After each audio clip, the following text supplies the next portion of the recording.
Hey folks, just out and about today. Thought I'd do a wee review on Danny's wee bike here. Just tell you about our experience with it. The bike is a 2009 Yamaha Scorpio 225cc. She puts out 18 horsepower at the back wheel when new. She weighs 136 kilograms and has a seat height of 770 millimeters. There she is in all her glory.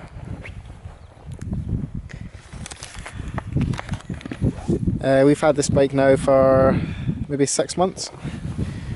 Bought it from a dealer who was using it as a courtesy bike, and he wanted to sell it and get something bigger. So we paid just under 2,000 New Zealand dollars for her. She had just about 15,000 k's in her when we bought her. She's now at 16.8, 16.7, something like that. We've had a couple of issues with her in that time, but nothing major. Overall, she's a very good bike. My partner Danny really likes her. Talk you through some of the things we like, some of the things we don't like, and the issues we've had with her. Right, to start with, what Danny likes about her is the seat height. At 770mm, Danny's only, what, 5'2". She can touch the ground, no bother. I can touch the ground, I'm 5'6", feet bent, easy as. She also likes the weight of her. There's no weight to the thing. Light as anything. She can flick her around, no bother. Seating position's pretty good as well. Nice upright seating position. Yeah, she's a good overall wee bike. Things I don't like about her: carburetor. It's got a carburetor on it. We have had some issues with that. And that's about it. Lack of power, you could say. But it's a 225, so what do you expect? The issues we've had with her, had a lot of issues with the carburetor icing up when we were at the Brass Monkey Rally. It was minus 10 degrees Celsius. She just wouldn't run worth a damn until we got down out of altitude a bit and warmed up. She just wouldn't run at all. That was a real pain in the ass. The other issues we've had, which was self-inflicted, was the alternator nest doesn't put out a lot of voltage. So we've got Oxford heated grips on here as well, and the Brass Monkey, I made up a set of heated t-shirts. Now if you run the heated t-shirts and the grips at the same time, the alternator can't put out enough voltage to sustain the battery.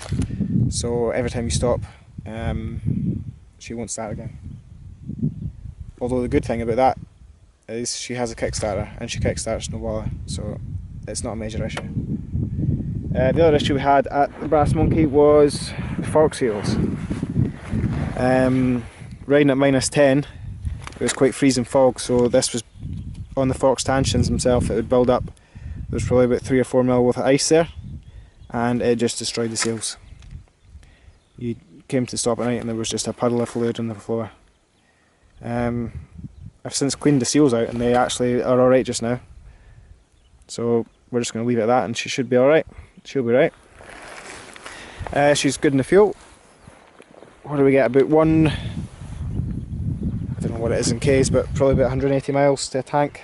It's only a 12 litre tank.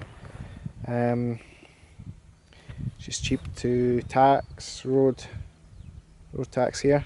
Regio cost, what they call it here. I think she is, what, $400 per year, which isn't bad. Yeah, apart from that, she's been all good. So let's get back on her and I'll tell you what she's like on the road.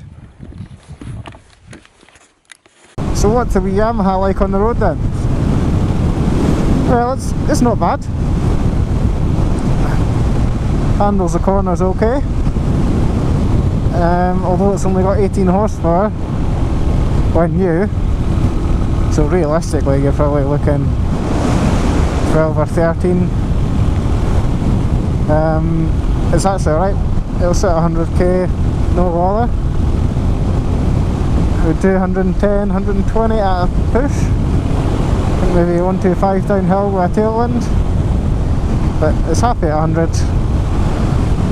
You have got a wee bit there for overtaking if you are lucky enough to catch somebody up on this thing. Yeah, it handles fine. It does get to 100 pretty quickly. It's only got a 5-speed gearbox, but they're well spread ratios. Because it's so light, you can just flick it into the corners. The handlebars are a bit narrow, so all I can see in the mirror is his elbow, which isn't too good, but that's to be expected on a small bike like this. The riding position's comfy, the seat's fairly comfy. All the controls are easy to get to. I like the gauges, I like the old school gauges on this. It's got a fuel gauge. The fuel gauge isn't accurate, but you know if you've got fuel, if it's showing there. You've got reserve in the tank anyway, so it's not an issue if you do run out. I've got a set of heater grips on the bike, just Oxford commuter grips, which is just for the low smaller cc classic bikes. They're okay. Obviously not as hot as the full bore ones. I think these only draw like 1.5 amps. But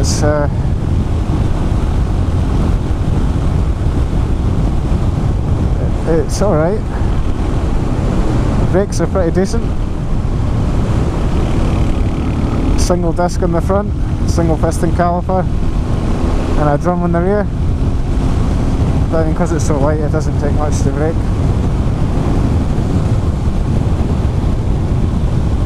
No wind protection, but I mean, it doesn't seem to bother me too much.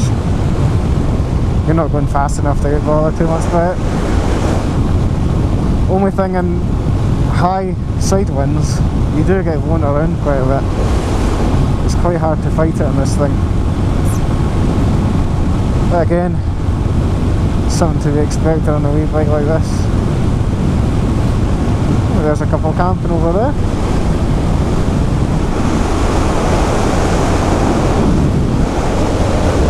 Oh, parachuters, actually. I thought it was a tent they were taking down.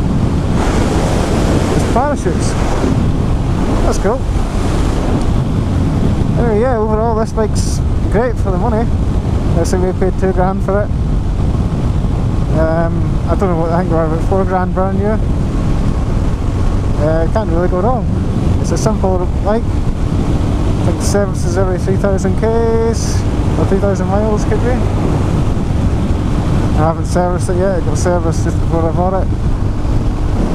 Maybe service her next couple thousand k's.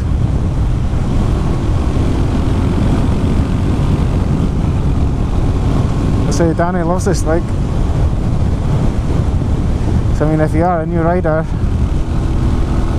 it's great. Or even if you're a confident rider and you want something just to have a bit of fun on. I mean, this is great fun around town and that. It's fun for, you know, an hour or so out in the country. Anything longer than that, it does. I do wish it had more power, or I do anyway. Apart from that, it's alright. Night time the lights work quite well. I'm not going to show you that, but we do. We went to the Brass Monkey. We were riding for a couple of hours in the dark and it was fine. Danny didn't get lost or crash. So yeah, overall, good wee bike for the money. I would certainly recommend it. So I just thought I'd show you the overtaking power that this wee Yamaha has. As you can see, we're coming up behind this tractor here. Indicate a wide open throttle. It easily zips past tractors, no bother at all. Can't complain at that. She's got bags of it for doing overtakes. Anyway, that was my review of my 2009 Yamaha Scorpio. Hope you liked it. If you do, give me a wee thumbs up. If you've got anything you want to know, just let any questions you want, just ask me in the comments and I'll get back to you. Anything else you want to know about the bike, just let me know. Anyway, I'll catch you in the next one. See yous.